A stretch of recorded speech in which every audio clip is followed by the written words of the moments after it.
Non, pas plus de cheveux pour Pablo Correa, mais un lifting offensif pour Correa.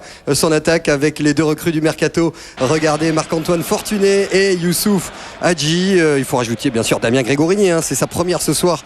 L'ancien niçois dans les buts de Nancy. Et comme pour surligner nos propos, regardez ce premier ballon du match. C'est Youssouf Hadji, l'international marocain, l'ancien rennais, qui tente sa chance. Ballon capté par Duchesne qui retrouve lui aussi la cage toulousaine. Elie Bob qui craignait ce gros combat de Nancéens, le tout sous les yeux d'Aldo Platini et de Roger Piantoni. Il y a des figures illustres dans ce stade nancéen et l'entame elle est, on va vous le dire tout de suite, très nettement à l'avantage de Nancy. On joue depuis un quart d'heure, le centre de Biancalani, la remise de Curbelo pour Marc-Antoine Fortané, la frappe d'Adji, le ballon repoussé comme il peut par Duchesne avec le poteau, le but de Gaston Curbelo, digne héritier de son père. Voilà le joueur fétiche, il a marqué des buts si importants tout au long de l'histoire de la SNL, même lorsqu'ils étaient en Ligue 2, les Nancéens. La frappe d'abord d'Adji qui cherche à cadrer plus qu'à frapper, et Curbelo qui se jette, n'est plus marqué depuis 5 mois. Tiens, dans son dernier but, c'était tout simplement lors du match aller du côté de Toulouse. La joie de l'Uruguayen, ça vaut bien un geste rageur dans les filets du Toulouse Football Club. Voilà Toulouse malmené qui aura très peu de situations offensives en l'absence notamment d'Elmander.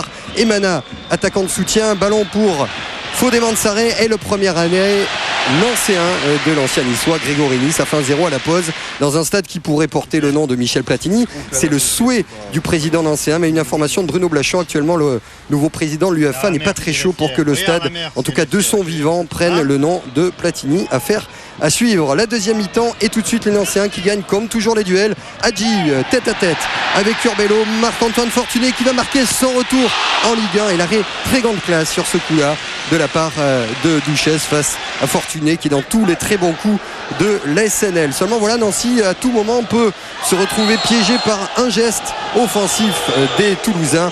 Le Tchèque Fort fait un geste mais pas dans le bon sens. Carton rouge. Il y aura débat dans notre position de commentateur. Philippe Janol a jugé qu'il jouait véritablement le ballon. Il avait déjà un carton jaune. Donc Monsieur Coué savait très bien qu'en sortant un deuxième jaune, c'était le rouge direct. Derrière, le corner, le coup franc de Gavanon et la frappe de la tête.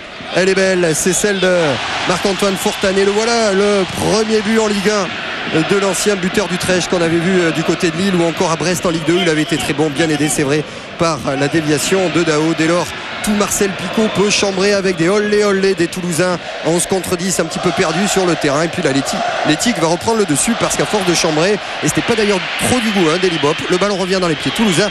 Quel travail fabuleux de Brian Bergoglou, entrant, vrai geste d'attaquant, slalom qui se termine par la tête de Bergoglou pour son troisième but, certes tardif car Toulouse est battu, mais on apprécie véritablement. Il y a tout, il y a la puissance, il y a la vista, il y a l'envie.